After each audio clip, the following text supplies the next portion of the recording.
ஆலயத்துல நேரம் கிடைக்கும் பொழுது இந்த உலகத்திலே உபத்திரவங்கள் உண்டு, ஆனாலும் பரிசுத்தமா இருங்கள், நீங்கள் மரணம் அடைந்த பிறகு பரிசுத்தத்தோடு ஆண்டவரோடு கூட இருக்கணும்.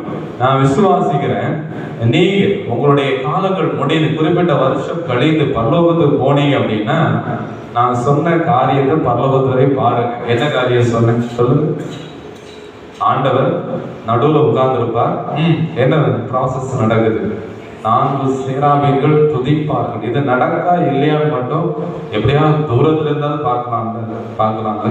இதுதான் நம்முடைய வாழ்க்கையின் எண்ணம். வீணான காரியங்களை விட்டு அதிகமாக கோபப்படுறது, வீட்டுல சண்டை போடுறது, மனைவியை அடிக்கிறது, குடிக்கிறது, கணவன் மனைவிக்கு உண்மை இல்லாம இருக்கிறது, இதெல்லாம் பூமியில வேண்டாம். ஆண்டவர் விரும்புகிற காரியம் வாடுகிற கொஞ்ச நாட்கள் சந்தோஷத்தோடு துக்கத்தை அனுபவித்து ஆண்டவருக்காக வாழுங்கள்.